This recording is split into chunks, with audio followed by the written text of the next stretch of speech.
était merveilleux et puis le repas était de très bonne qualité. Alors là, une fois de plus, je rends hommage à tes qualités d'organisatrice et puis je fais un petit clin d'œil à Caroline qui a mis un peu la main à la pâte aussi, j'oublie pas. Elle a dû passer une journée pour trouver tous les restaurants et puis elle a fini par trouver le bon. Alors un anniversaire, c'est quelque chose qui, curieusement, tous les ans se déroule à la même date. Sauf pour toi.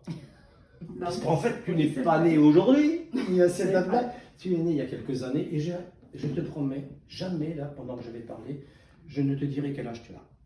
Tu as un bel âge. Le chiffre, on l'oublie. Ce que je peux dire simplement, c'est que cet anniversaire est un anniversaire particulier pour nous. D'abord parce qu'il vient couronner un certain nombre d'années d'existence, donc un certain nombre d'années de belles existences, parce que tu as une belle vie, Marie. On va en parler, tu as une belle vie, Et puis, il vient également, tout d'un coup, aussi mettre en évidence, comment dirais-je, quelque chose de nouveau dans cette famille. Tu es descendu à Marseille, c'est la première fois qu'on te voit fêter ton anniversaire dans cette belle ville de Marseille. Parce qu'ici, nous, on est des Bretons, n'est-ce pas, que vous sachiez.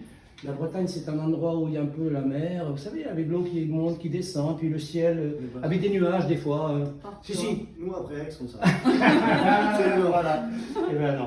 Donc, alors, bien sûr, j'ai tenu à ce qu'on se voit ce soir, parce que je ne voulais pas qu'on s'arrête au repas de midi, et je voulais que ce soir, on puisse se dire plein de choses, plein de belles choses sur toi, et puis dire qui tu es, parce que tu mérites qu'on le dise. Et je vais le dire avec beaucoup d'émotion.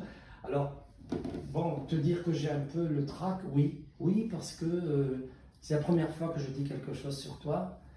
Et tu sais, tu m'as rendu beaucoup de services, tu le sais. Tu as toujours été généreuse avec moi, on se connaît d'une certaine manière. Et avec toi, j'ai un peu de mal, donc j'ai un peu de trac. Donc c'est un défi que je me donne et je suis habitué à réaliser des discours, ce genre d'intervention, quoi.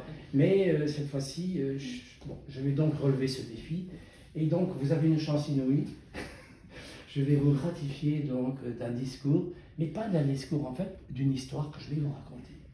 C'est une histoire qui va vous permettre de mieux comprendre cette personnalité un peu surprenante qu'est Marie-Paul, et puis attachante. Et vous allez voir que finalement, c'est plus la même, à la fin du discours ou du roman que je vais vous raconter, vous verrez que c'est plus la même. Vous ne la connaissiez pas. Et grâce à ce que je vais essayer de faire, je vais essayer de faire au mieux. Et en fait, Marie, je vais parler avec mon cœur. Et comme tu sais que je suis vieux, maintenant, j'ai moins de mémoire qu'avant, je vais être obligé de m'appuyer sur quelques feuilles de papier, parce que c'est plus comme avant. Alors, ce que je propose, c'est que donc, nous allons revenir en arrière dans le temps. C'est-à-dire que tout va commencer, l'histoire commence au mois de juin. Nous sommes le mardi 16 juin, c'est ça?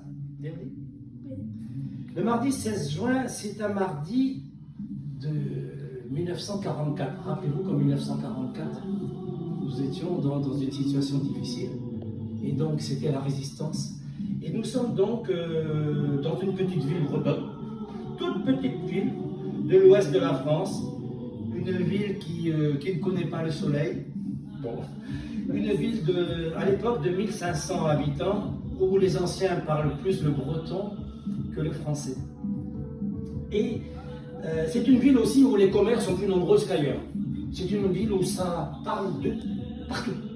Dans tous les endroits, ça beurre, ça bredouille, ça discute, et il y a beaucoup de ragots, et ça fait partie de la culture locale. Nous sommes en fait dans une ville qui s'appelle Audierne, une ville où notre cœur est resté.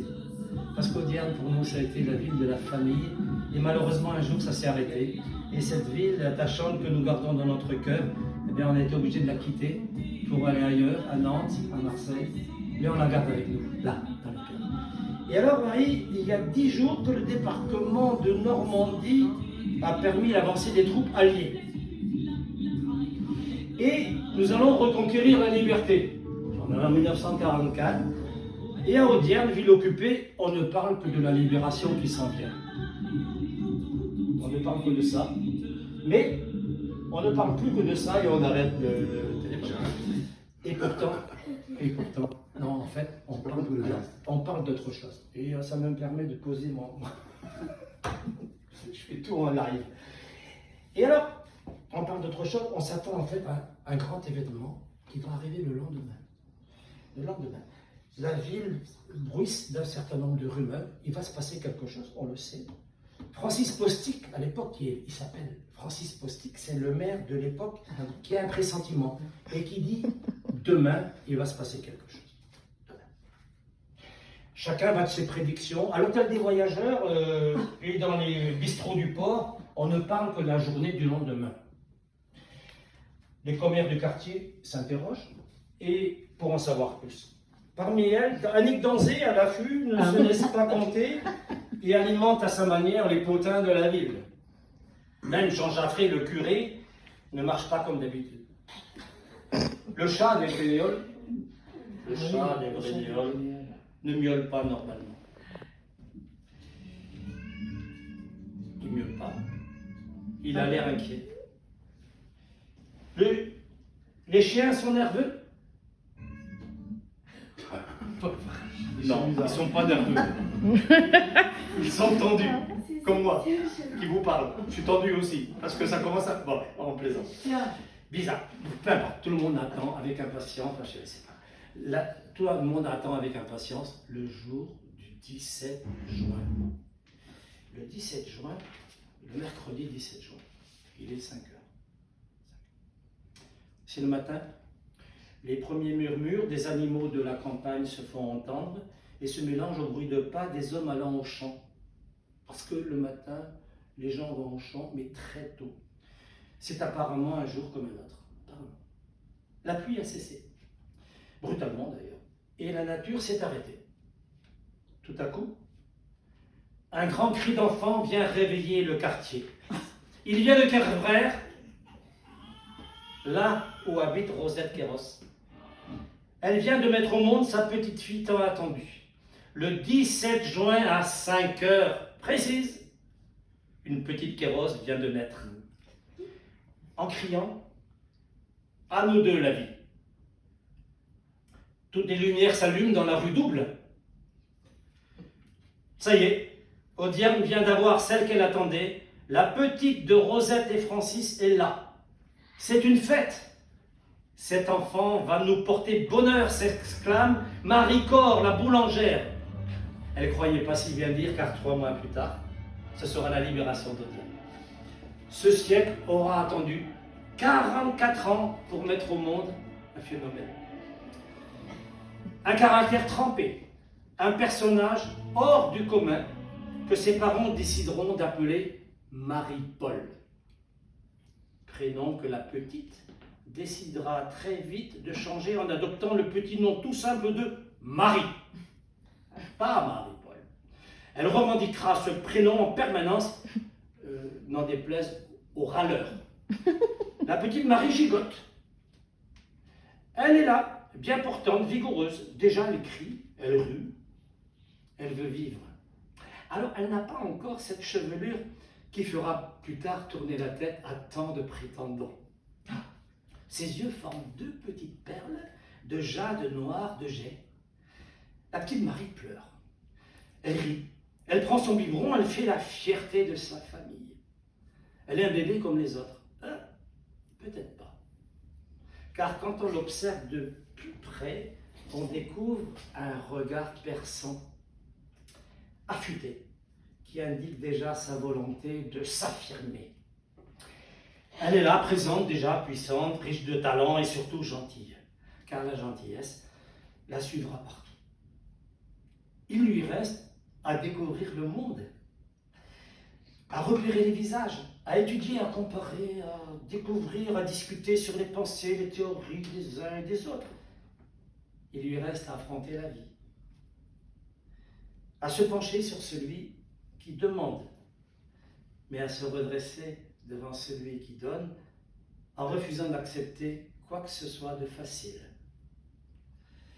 Elle va pouvoir se préparer à surmonter les obstacles en gardant le cap comme le marin dans la tempête. Elle sera une Kéros, dure à la tâche, courageuse et toujours droite dans ses bottes, ne lâchant rien. J'en suis témoin. Alors cette année-là, d'autres personnalités verront le jour. Hein. Il y aura notamment Françoise Hardy, Nicoletta, le chanteur Yves Simon, Pierre Bachelet, l'actrice de cinéma dont j'étais amoureux quand j'étais petit, qui s'appelle Marie-France Pizier. Paul Naref. Peut-être aussi.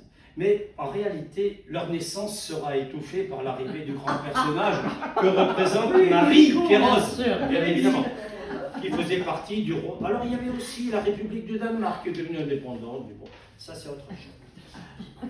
Alors on pourrait croire que Marie, qui est là, a vécu dans un monde ouaté,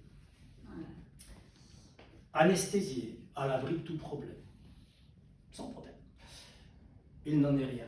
Il n'en est rien. Elle n'aura pas toujours eu auprès d'elle son papa, un militaire appelé à naviguer dans tous les pays du monde et évidemment, souvent, presque toujours, absent. Elle affrontera aussi les coups durs. Je le dis avec mon cœur, là, la nature la mettra à l'épreuve, notamment sur le plan de la santé, avec une pathologie de la jambe droite qui l'invalidera, c'est vrai. Elle s'en sortira meurtrie, mais surtout grandie. Grandit car c'est dans l'adversité que se forge le caractère. Elle dépassera ses limites, Marie, et jamais elle ne se plaindra. Jamais. C'est vrai. Toujours elle se battra pour imposer avec un courage et une détermination exemplaire qui inspire le respect. Plusieurs étapes viendront jalonner son parcours. Alors, tout d'abord, il y aura l'école Sainte-Anne à Audierne, puis le cours Fénelon à Toulon, où on était allé récemment, où elle se montrera, alors bon, une élève exemplaire, je pense, j'espère. Et enfin, Marie Curie à Marseille, elle obtiendra ce fameux BTS qui a été si important. Alors, elle aura une carrière professionnelle mouvementée, notre Marie. Elle va naviguer, elle aura beaucoup de choses. Petite expérience de professeur à Port-Saint-Louis-du-Rhône. Puis la voilà intégrée dans une entreprise de bois exotique, la Sofba. Alors elle décide de quitter son patron pour gagner la capitale et se retrouver donc chez Globus, importateur de produits agroalimentaires des Balkans, à Paris. Sa vie parisienne est à la rue des Pyrénées, un coquet appartement que je vais découvrir car moi-même je serai à Paris et elle m'hébergera. Moi qui travaillerai à Paris à ce moment-là, moi qui travaillais à l'époque au-dessus du Crazy Horse, quand même. Et le Crazy Horse étant au premier étage, et moi étant au 7e étage, et il m'arrivait, je l'avoue humblement, de me tromper d'étage. Mais ça fait partie du métier. Personne ne l'a jamais su. Non. On le découvre ce soir. Voilà. Mais de toute façon, je pense qu'il y a prescription. Et donc, je peux continuer sans problème. J'aurai l'occasion de rencontrer Marie à ce moment-là et d'aller avec elle, je me souviens, rue de la Huchette, manger au restaurant grec. J'en garde un excellent souvenir des belles discussions qu'on avait, quoi, sur on refaisait le monde. Hein. Et puis, Marie a toujours été intéressante sur les échanges et sur sa grande ouverture d'esprit. Elle avait tellement de choses à dire, et moi aussi, qu'on n'arrivait pas, on ne se rendait pas compte que l'heure tournait. Et les restaurateurs se demandaient jusqu'à quelle heure ils vont rester traînés dans notre restaurant. On s'entendait bien, on riait beaucoup. Et alors j'ai retenu une anecdote, une fois, je me trouvais grand seigneur. Et je tends donc vers ma belle-sœur un briquet pour allumer sa cigarette. Et malencontreusement, j'allume aussi sa belle chevelure qui commence à roussir. Et alors là, je tairai vraiment les réactions volcaniques de Marie, qui semble-t-il n'avait pas dû apprécier mon geste. Et je suis rentré tout penaud, avec elle rue des Pyrénées. Marie m'a vite pardonné, heureusement. Mais la belle Marie est une méditerranéenne. Elle a besoin de chaleur, de lumière, de relations. Le soleil, l'ambiance du sud lui manque. Paris.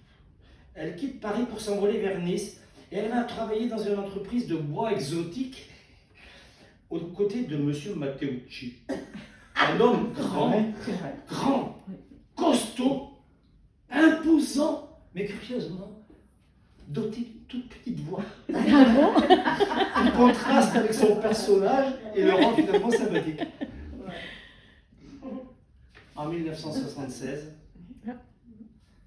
le destin généreux viendra frapper à la porte de Marie, qui verra sa vie transformée. Marie sera une nouvelle Marie. Elle va trouver un travail enrichissant qui va lui permettre donc d'exprimer ses talents de négociatrice, d'organisatrice, mais surtout, elle va rencontrer ce brillant personnage chaleureux, disponible aux autres. Un homme habité par l'idée de solidarité, un homme qui veut insuffler au commerce local de Marseille, de Rennes, un nouvel élan au commerce, effectivement. Et en plus, un personnage que je connaissais, qui était engagé sur la défense de causes justes. Et ce personnage, que l'on connaît tous maintenant, on ne va pas dire son nom encore, mais on sait de qui je parle. Maurice. Sa gentillesse, ses yeux bleus, ses cheveux d'argent, son regard lumineux, pétillant, son humour un peu décapant des fois, et son élégance sereine feront chavirer Marie. Marie va regarder ce monsieur, elle va voir Tati, elle sera là, et elle va trouver son prince charmant. Alors, il va se passer une chose, on la comprend, un bel homme, un grand intellectuel, un grand négociateur, un grand musicien aussi, un artiste, puisque Premier prix du conservatoire. Premier prix du conservatoire, et tant de qualité. Et je trouve qu'il y a une injustice parce que la nature a été vraiment trop généreuse à la naissance de Maurice en lui attribuant tous ses talents. Mais peut-être pas, parce que ses talents, il les a fait fructifier. C'est bien. Alors, une grande proximité associée à une profonde affection, je peux le dire, si je peux me permettre, les réunira ensemble et Marie se mobilisera avec lui sur le développement du commerce. Ils organiseront quelque chose d'assez exceptionnel en France, c'est une nouvelle grande braderie à l'époque qui n'existait pas et qui, à un moment donné, sera une braderie qui attirera plus de 500 000 personnes. 500 000 La deuxième de France. La deuxième de France. Après celle de Lille. C'est ça. Bon, maintenant, en marge de cette activité professionnelle, il y aura autre chose dont je vais être un peu plus discret, mais je le dirai quand même. Marie sera transformée, voire métamorphosée, et elle deviendra une grande voyageuse, à l'instar de ses ancêtres grecs qu'elle évoque souvent. Marie a des racines grecques, et elle pense que c'est... Marie a toujours cru qu'elle avait dans ses gènes un marin grec qui la faisait voyager partout. Et grâce à ça, Maurice lui a permis donc de développer ces gènes là où il y a des gènes, il n'y a pas de plaisir. Bon, ça c'est ce qu'il va dire. Bon, j'ai le droit de dire un petit mot pour vous détendre aussi. Bon, bref, tout ça pour dire que Marie aura des moments de bonheur qu'elle n'avait jamais goûté auparavant, c'est vrai. Tous les deux deviendront inséparables et croqueront l'existence à pleines dents. Comme disait Barbara, ils se saouleront du printemps et se paieront des nuits blanches. Et ils riront de la vie heureux, détendue, comblée par la richesse du cœur. Et c'est vrai que cette belle union permettra à Marie d'exprimer tous ses talents qui ne demandaient qu'à naître, au fond. Et donc Maurice aura été cet élément donc, déclencheur de talent, quoi. Et ça c'est très beau. Et puis, en 2006, Maurice sera appelé à une autre vie. Il va quitter le monde, heureux. Marie gardera toujours en mémoire la chanson que Maurice interprétait, Les Amants de Saint-Jean. Alors, j'ai presque fini, mais la moitié de mon discours est là, en souvenir de Maurice, de celui que je respectais, que j'aimais. C'était mon ami aussi, et qui me faisait tant rire. Je vais chanter cette chanson de Maurice pour toi. Petit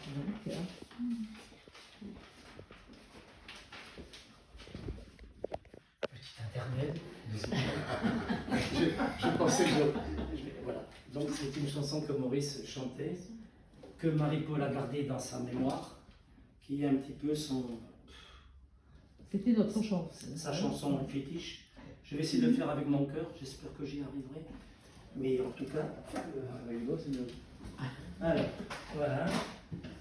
C'est merveilleux d'avoir le discours et la musique en même temps, mais ça c'était un supplément. Hein. Voilà. Nous voilà donc avec une chanson qui s'appelle Les Amants. Les amants de Saint-Jean.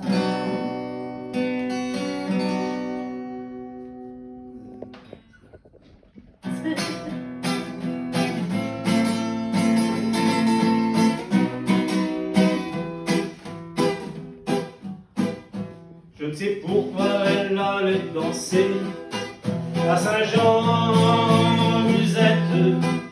mais quand ce gars lui a pris un baiser, elle raisonnait, réfléchissait. Comment ne pas perdre la tête, serrée par des bras audacieux, car l'on croit toujours au doux mot d'amour quand ils sont dits avec des yeux. Elle, qui l'aimait tant, elle le trouvait le plus beau de Saint-Jean. Elle restait grisée, sans volonté, sous ses baisers. Sans plus réfléchir, elle lui donnait le meilleur de son être. Beau parleur, chaque fois qu'il mentait, elle le savait, mais elle l'aimait. Comment ne pas perdre la tête, serrée par des bras audacieux, car l'on croit toujours aux doux mots d'amour quand ils sont dits avec les yeux. Elle, qui l'aimait tant, elle le trouvait le plus beau de Saint-Jean. Elle restait grisée, sans volonté, sous ses baisers. Mais hélas, à Saint-Jean comme ailleurs, un serment n'est qu'un leurre. Elle était folle de croire au bonheur et le vouloir garder son cœur. Comment ne pas perdre sa tête, serrée par des bras audacieux, car l'on croit toujours aux doux mots d'amour quand ils sont dits avec des yeux. Elle, qui l'aimait tant, elle le trouvait le plus beau de Saint-Jean. Elle restait grisée, sans volonté, sous ses baisers. Elle, qui l'aimait tant, elle le trouvait le plus beau de Saint-Jean. Il ne l'aime plus, c'est du passé, n'en parlons plus. Ouais, bravo. Mais Sans transition. sans Maurice, Rennes ne sera plus la même ville pour Marie. Elle refusera la proposition du maire, Edmond Hervé, qui voulait la garder. Marie dira non. Elle ira sur Nantes, se rapprocher de sa sœur, Titine, chérie, Titine, dont on connaît le dévouement, c'est vrai, et qu'on peut d'ailleurs mettre en avant aussi, mais c'est pas ton anniversaire, donc... Eh non. mais pour ton anniversaire, je dirais aussi. Eh non. On aura l'occasion. L'année prochaine. Voilà. Alors, mais c'est vrai que Tétine lui apportera quand même sa présence bienveillante et son soutien sans faille qui inspire le respect. Et pour moi, je trouve que ça a des belles valeurs. Et c'est beau, ce couple que vous formez, si je puis m'exprimer ainsi. Titine qui est Marie, Titine qui est toujours là pour Marie. Et voilà. Et toutes les deux, vous êtes merveilleuses parce qu'il y a un dévouement, un bonheur, un amour entre vous deux qui est touchant. Ouais. Jean Moulin que vous appelez les perruches. Je n'ai pas dit que vous êtes deux perruches. Alors, en fait, mon discours serait incomplet, je vais y arriver vers la fin, vous en faites pas, si je ne donnais pas quelques traits particuliers de Marie. Ouais. Alors, il y a une chose que tout le monde connaît, mais je vais le redire autrement. Marie a une caractéristique, sachez-le, Tati, elle a une qualité, ou un défaut, la curiosité. Ah oui. Marie, comme beaucoup de Gémeaux, s'intéresse à tout. Alors, au risque de se montrer indiscrète, elle veut tout savoir sur la personne qu'elle a en face. C'est-à-dire qu'à la suite... Comment ils se sont rencontrés Avant, comme ça, Comment tu ils sais. se sont rencontrés Voilà. Alors, à la suite d'une conversation soutenue et et d'un questionnaire bien identifié. Elle est capable de connaître sur la personne son âge, son lieu de naissance, son signe du zodiaque, son activité professionnelle, bref, sa situation familiale et tous les petits détails de sa vie quotidienne. Elle sait tout. Et c'est impressionnant, et c'est vrai, de constater qu'en si peu de temps, Ouais. elle a pratiquement une carte d'identité Le CV. totale sur la La personne. Et moi, Non, mais c'est important. mais je pense que c'est tout le Arrête. Bon, mais je pense, alors c'est vrai, elle a raison, Marie a raison.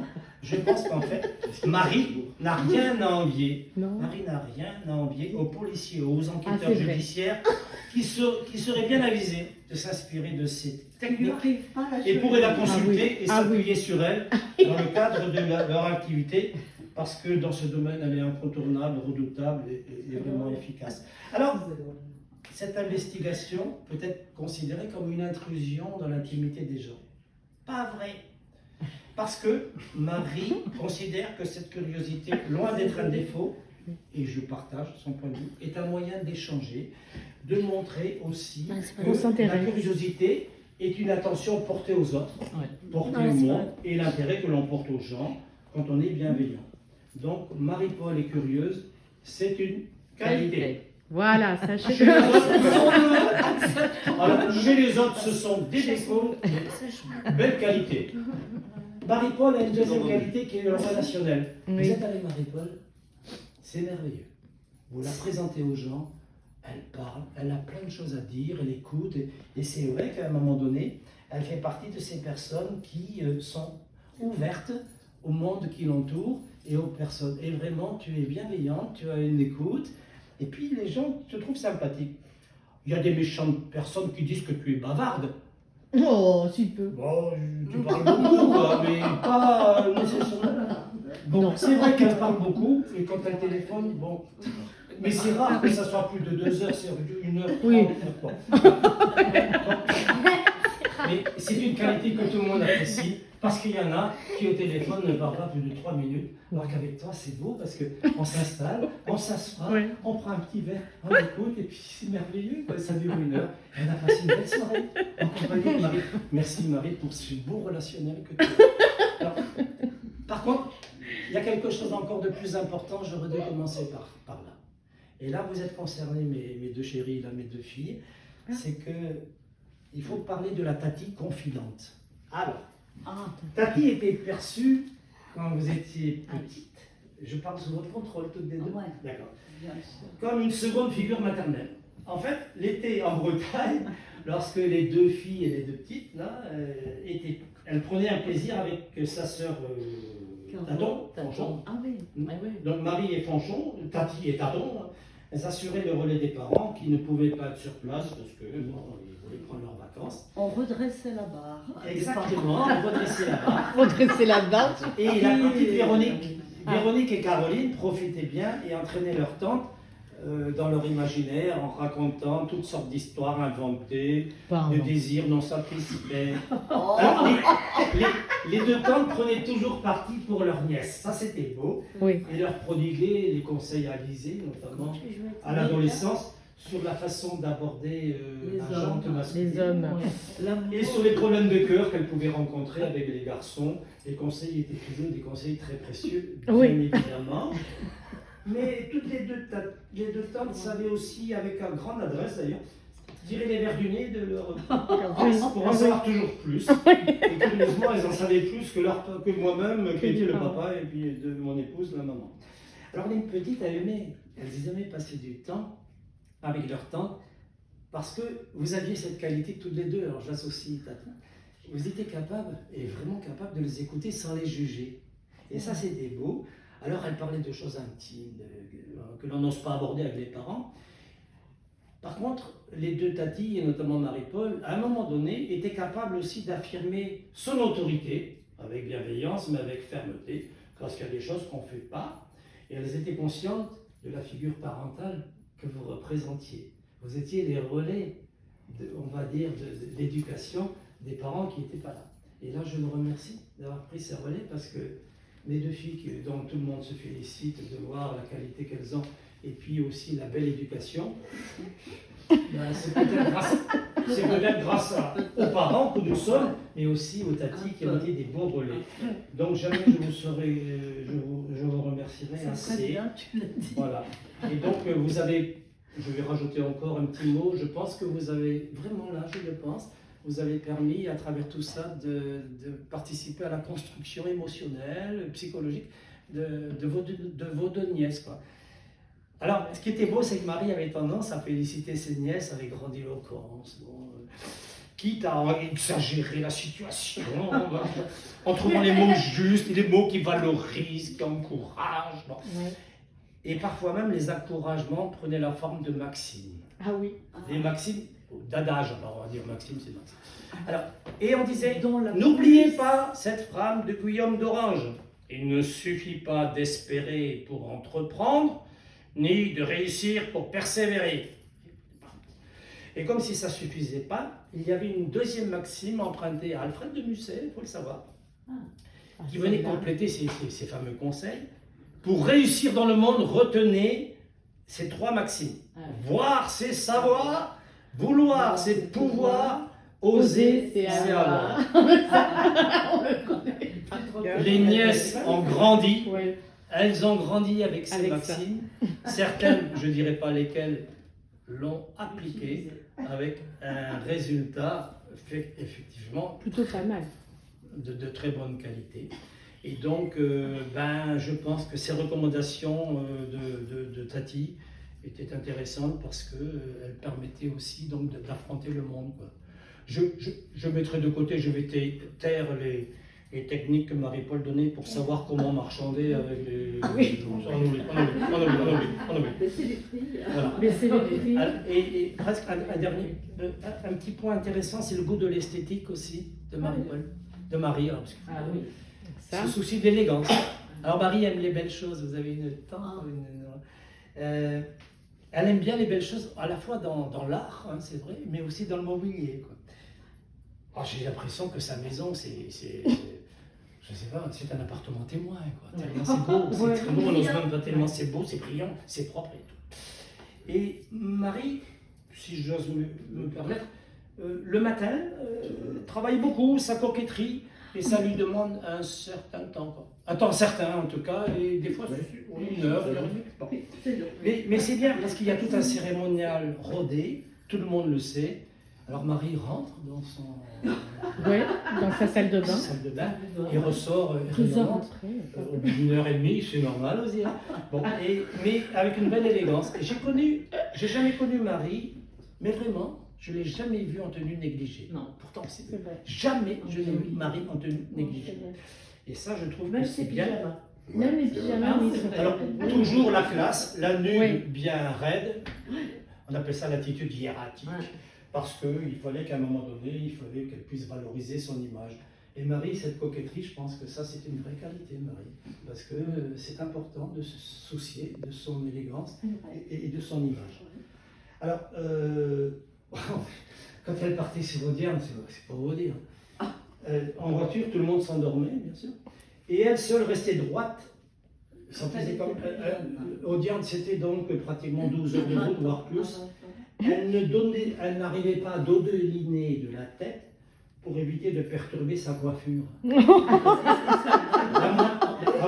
moindre mèche était sauvegardée. La moindre mèche.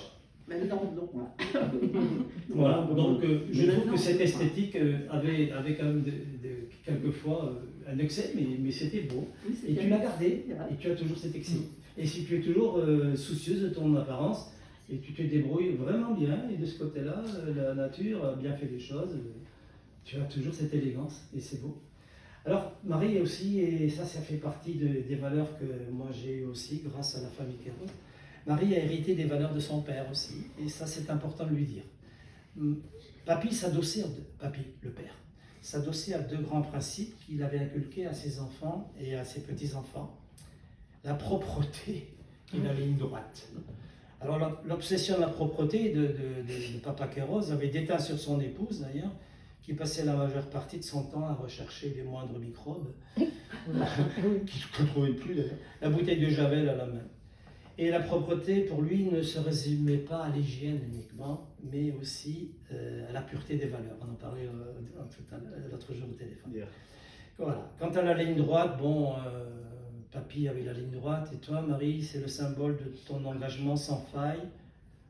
Moi, je dirais de ta conduite sans concession, sans compromis, de ton idée de justice et de fierté d'être une femme honnête et intègre. Alors, ce sens de l'intégrité et de la justice, tu l'as toujours développé, et tu as été capable, même de temps en temps, d'avoir le courage de te bagarrer, même pendant la braderie, je sais, contre les chiens qui hurlaient, les gens qui étaient dans la braderie, qui étaient prêts à te... Contre les exposants. Les exposants. Qui arrivent avec des chiens. Voilà. Alors, et ça fait partie de ton courage, parce que tu Et étais je dirais capable... même, donc, alors, à la première braderie que j'ai faite, dont j'étais pas éducateur, j'étais dans l'apport de bois exotique, on m'avait dit, bon, faites au mieux. Hein. Alors, je ne savais pas trop comment donc m'y prendre. Enfin, bon, j'ai commis quelques erreurs, hein. Mais on laissait aux exposants, j'écrivais aux exposants pour leur demander donc, de me répondre avant une certaine date, pour savoir s'ils récupéraient la place qu'ils avaient l'année dernière ou s'ils préféraient changer. Et un jour, et la veille d'une braderie est arrivé, il faisait chaud ce jour-là, c'était toujours au mois de juin, un gars, un exposant torse assez fort, torse nu, avec 2 molosses à la main, et donc il avait doublé tout le monde. Et puis il vient au bureau et puis il me dit, tu me donnes ma place. Je dis quoi? Je lui dis, c'est aujourd'hui que vous demandez votre place, vous aviez à moi pour me répondre. Donc votre place est déjà donnée. Et alors il me dit, tu me la donnes ou je te gifle. Alors je lui ai répondu du tac au tac, et ça y est, je te la retourne. Du tac au tac. Hein. Et j'étais jeune, à l'époque j'avais 25 ans. Donc, Marie a donc une grande fierté, une grande dignité, ah bah oui, à la hauteur du... Bah oui, hein. Il a pas eu sa place. Après, donc, il s'est fait huer par tous ses collègues. Il a été obligé donc, de faire la queue, comme tout le monde. Hein. Bien joué. Voilà. Marie a toujours été comme son père. Son père, il aimait bien se montrer... Son papa, le père Kéros, aimait bien se montrer droit comme Annie dans les défilés militaires. C'était comme... Il avait 18 ans, il avait quand même réussi à bombarder un avion, et puis donc un avion allemand, et il avait détruit à l'âge de 18 ans, quoi. C'était beau. Donc Marie-Paul, la devise, je pense, de Marie-Paul, c'est la mienne aussi d'ailleurs, on ne lâche rien. C'est la devise aussi, je crois, des joueurs de foot de l'OM. Non, alors, et puis un dernier mot, Marie, sur la mémoire de la famille, ça c'est beau. Oui. Et ça, alors là, je ne suis pas à l'aise pour dire, mais ce que je sais, c'est que vrai. tu portes haut et fort la bannière des carrosses. C'est-à-dire que tu rappelles en permanence ces belles valeurs de la famille. Elle l'entretient. Tu as le souci, tout à fait, et l'entretien. Et tu fédères, la preuve est donnée là, tu fédères donc tous les éléments, tous les gens de la famille qui ne s'entendent pas nécessairement, parce que nous aussi, on ne s'entend pas, il y a le nord, il y a le sud. Bon. Et tu es capable à un moment donné de faire en sorte que tout se passe bien. Même si tes résultats ne sont pas à la hauteur de tes espérances, tu arrives quand même à trouver une solution pour harmoniser tous les membres de la famille. Et ça, franchement, tu donnes des compliments à tout le monde, et ça, c'est très beau, quoi. Ouais. Et puis voilà. Moi, c'est pour moi maintenant ce que j'ai trouvé de beau chez toi, et j'ai un peu l'émotion, c'est ta générosité, parce que je suis un peu... Chaque fois que tu partais à l'étranger, tu ramenais des petits cadeaux, avec le souci de nous faire participer au bonheur que tu vivais dans tes voyages, et tu voulais donner un petit geste pour nous associer en disant, ben voilà, j'ai eu de l'amour, j'ai eu du bonheur, un petit cadeau pour vous, quoi. Voilà. Et ça, j'ai trouvé beau. C'était à la fois une délicatesse et un beau témoignage d'affection de ta part. Et franchement, c'est très bien. Et je termine. Heureusement. Heureusement, je termine. Mais avant de conclure, j'ai envie de remercier ma muse, Daniel, qui nous a quittés il y a 2 ans, qui m'a donné à la fois, j'ai voulu faire ce petit discours là, mais Daniel était avec moi pour me donner l'inspiration, parce que j'étais pas très à l'aise, et je la remercie, elle qui est avec nous, elle est là, on voit sa photo, mais elle est avec nous et je le sais, parce qu'elle me parle actuellement, je la ressens. Et donc, je l'associe avec nous à notre fête. Elle est heureuse, Marie, de voir ce que tu es, ce que tu es devenu, hein, ce que tu es maintenant. Et donc, je voulais aussi faire un petit clin d'œil de gratitude à Fanchon, qui m'a motivé aussi, qui m'a donné des informations. Moi, je ne savais pas tout ça. Elle m'a dit, tu devrais parler de ça. Et donc, je la remercie. Elle m'a donné des informations précieuses, quoi, pour étayer ce discours que je ne pouvais pas le faire. Alors, mes derniers mots portent sur ta jeunesse, Marie. Voilà. Je sais combien tu ne supportes pas qu'on parle du chiffre, qui officialise ton âge. On peut te comprendre parce que tu n'as pas l'âge. Tu n'as pas l'âge qu'on imagine et tu n'as pas l'âge qui t'est attribué. Les mathématiciens ont tort. Tu n'as pas cet âge-là. Bon. Une étude réalisée auprès des seniors, d'ailleurs, laisse entendre que l'âge est totalement subjectif. C'est vrai. C'est vrai. C'est vrai. Et puis, les seniors qui se sentent plus jeunes dans leur tête vivent longtemps. Ça tombe bien pour toi. Bon. Et ils sont en meilleure santé.